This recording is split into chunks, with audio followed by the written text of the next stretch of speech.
ಹಿಂದಿನ ದಿನ ಕೆಫೆಟೇರಿಯಾದಲ್ಲಿ ನೋಡಿದ ಆ ಹುಡುಗಿ ಅವಳ ಮುಖ ಮನಸ್ಸಿಂದ ಹೋಗ್ತಾನೇ ಇರಲಿಲ್ಲ. ಸೊ ಮರ್ದಿನ ಆಫೀಸ್ಗೆ ಕಾಲಿಟ್ಟಿದ್ದೆ ತಡ ನನ್ನ ತಲೆಯಲ್ಲಿ ಒಂದೇ ಒಂದು ಪ್ಲಾನ್ ನೋಡ್ತಾ ಇತ್ತು. ಹೇಗಾದ್ರೂ ಮಾಡಿವತ್ತು ಸರಿಯಾಗಿ ಅದೇ ಟೈಮ್ಗೆ ಬ್ರೇಕ್ ತಗೋಬೇಕು.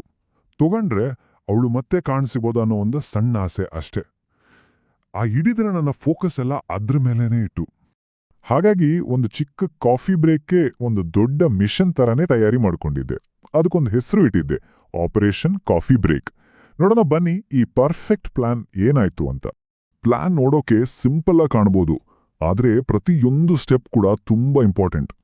ಫಸ್ಟ್ ಕರೆಕ್ಟ್ ಟೈಮ್ಗೆ ವೇಟ್ ಮಾಡೋದು, ಆಮೇಲೆ ಮ್ಯಾನೇಜರ್ ಹತ್ರ ಪರ್ಮಿಷನ್ ತಗೊಳ್ಳೋದು, ಅದಾದ್ಮೇಲೆ ಸಪೋರ್ಟ್ಗೆ ಫ್ರೆಂಡನ್ನ ಕರ್ಕೊಂಡು ಹೋಗೋದು, ಮತ್ತೆ ಆ ಸ್ಟ್ರಾಟಜಿಕ್ ಟೇಬಲ್ ಇದೆಯಲ್ಲ ಅದನ್ನೇ ಹಿಡಿಯೋದು. ಎಲ್ಲ ಪಕ್ಕ ಸೆಟ್ ಆಗಿತ್ತು. ಸರಿ, ಟೈಮ್ 4 ಗಂಟೆ ಆಗ್ತಿದ್ದಾಗೆ ನಿಧಾನವಾಗಿ ಮ್ಯಾನೇಜರ್ ಹತ್ರ ಹೋಗಿ ಒಂಥರ ಮುಗ್ದು ಮುಖ ಇಟ್ಕೊಂಡು ಕೇಳಿದೆ, ಸರ್ ಒಂದು ಬ್ರೇಕ್ ತಗೊಂಬೋದಾ? ಅಬ್ಬಾ, ಆ ದಿನ ನನ್ನ ಲಕ್ ಚೆನ್ನಾಗಿತ್ತೋ ಏನೋ. ಮ್ಯಾನೇಜರ್ ಜಾಸ್ತಿ ಏನು ಮಾತಾಡದೆ ಒಂದೇ ಪದದಲ್ಲಿ ಹೇಳಿದ್ರು, ಹೋಗು ಅಂತ. ಅಷ್ಟೇ. ಆ ಕ್ಷಣದಲ್ಲೇ ಆದ ಖುಷಿ ಇದೆಯಲ್ಲ, ಅದನ್ನ ಹೇಳಕ್ಕೆ ಆಗಲ್ಲ. ಪರ್ಮಿಷನ್ ಸಿಕ್ಕಿದ್ದೆ ತಡ ಫ್ರೆಂಡನ್ನು ಎಳ್ಕೊಂಡು ಸೀದಾ ಕೆಫೆಟೀರಿಯಾ ಕಡೆ ಹೊರಟೆ. ಈಗ ಶುರುವಾಗಿತ್ತು ನನ್ನ ಪ್ಲಾನ್ನ ಅಸಲಿ ಆಟ.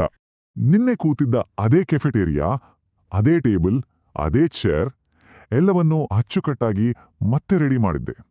Everything was set. ಆದ್ರೆ ನನ್ನ ಕಣ್ಣುಗಳು ಮಾತ್ರ ಒಂದೇ ಕಡೆ ಸ್ಥಿರವಾಗಿ ನಿಂತಿದ್ವು. ಅದು ಕ್ಯಾಫೆಟೇರಿಯಾದ ಬಾಗಿಲಿನ ಕಡೆ. ಇನ್ನೇನು ಬರ್ತಾಳೆ, ಈಗ ಬಂದ್ಬಿಡ್ತಾಳೆ ಅನ್ನೋ ಒಂದು ಕಾತುರ. ನನ್ನ ಪ್ರಪಂಚಕ್ಕೂ ನನ್ನ ಜೊತೆಗಿದ್ದ ಫ್ರೆಂಡ್ ಪ್ರಪಂಚಕ್ಕೂ ಅಜಗಜಾಂತರ ವ್ಯತ್ಯಾಸ. ನನ್ನ ಮನಸ್ಸು ಪೂರ್ತಿ ಆ ಬಾಗಿಲಲ್ಲೇ ಇದ್ರೆ, ಅವನು ಮಾತ್ರ ಆರಾಮವಾಗಿ ಫೋನ್ ನೋಡ್ತಾ, ತಿಂಡಿ ಮುಗಿಸ್ತಾ, ಇನ್ನೇನೋ ಬೇರೆ ವಿಷಯ ಮಾತಾಡ್ತಿದ್ದ.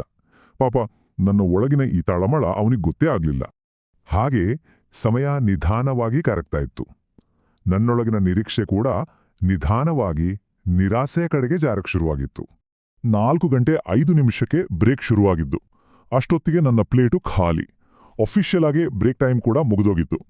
ಆದ್ರೂ ಒಂಥರ ಹಠದಿಂದ ಇನ್ನೊಂದು 5 ನಿಮಿಷ ಅಂತ ಅಲ್ಲೇ ಕಾಯ್ತಾ ಇದ್ದೆ. ಆದ್ರೆ ಆ ದಿನ ಅವಳು ಬರಲೇ ಇಲ್ಲ. ಇಡೀ ಪ್ಲಾನ್, ಅಷ್ಟು ಹೊತ್ತು ಕಾದಿದ್ದು ಎಲ್ಲವೂ ವೇಸ್ಟ್ ಆಯ್ತು. ಆ ಒಂದು ಸಣ್ಣ ನಿರಾಸೆ ಇದ್ದಲ್ಲ, ಅದು ಆ ಇಡೀ ದಿನದ ನನ್ನ ಮೂಡನ್ನೇ ಚೇಂಜ್ ಮಾಡಿಬಿಡ್ತು. ಯಾವಾಗ ಕೆಫೆಟೇರಿಯಾದಿಂದ ಹೊರಗೆ ಕಾಲಿಟೆನೋ ಅಲ್ಲಿವರೆಗೂ ಇದ್ದ ಉತ್ಸಾಹ, ಆ ಕ್ಯೂರಿಯಾಸಿಟಿ ಎಲ್ಲವೂ ಫ್ಲ್ಯಾಟ್ ಆಗೋಯ್ತು. ಸಡನ್ ಆಗಿ ಎಲ್ಲವೂ ಖಾಲಿ ಅನ್ಸೋಕ್ ಶುರುವಾಯ್ತು. ಹೇಗೆ ಹೇಳಿ ಅಂದ್ರೆ, ಇಡೀ ಪ್ರಪಂಚಕ್ಕೆ ಯಾರೋ ಒಂಥರ ಡಲ್ ಫಿಲ್ಟರ್ ಹಾಕದಾಗೆ ಅನಿಸ್ತಿತ್ತು. ಎಲ್ಲವೂ ಬಣ್ಣ ಕಳ್ಕೊಂಡ ಹಾಗೆ. ಅದಾದ್ಮೇಲೆ ಸ್ಲ್ಯಾಕ್ ನೋಟಿಫಿಕೇಶನ್ಸ್, ಓದದೇ ಇರೋ ಇಮೇಲ್ಗಳು, ಸ್ಟ್ಯಾಂಡ್ ಅಪ್ ಮೀಟಿಂಗ್ಗಳು ಎಲ್ಲವೂ ನಾರ್ಮಲ್ ಆಗಿ ನಡೀತಾ ಇತ್ತು. ಆದ್ರೆ ನನಗೆ ಮಾತ್ರ ಏನೋ ಒಂದು ವ್ಯತ್ಯಾಸ. ಎಲ್ಲದರಲ್ಲೂ ಒಂಥರ ಖಾಲಿತನ. ಸ್ವಲ್ಪ ಯೋಚನೆ ಮಾಡಿದ್ರೆ ಅದು ಜಸ್ಟ್ ಒಂದು ಕ್ರಶ್ ಅಷ್ಟೇ. ಬ್ರೇಕ್ ಟೈಮಲ್ಲಿ ನೋಡಿದ ಒಂದು ಮುಖ.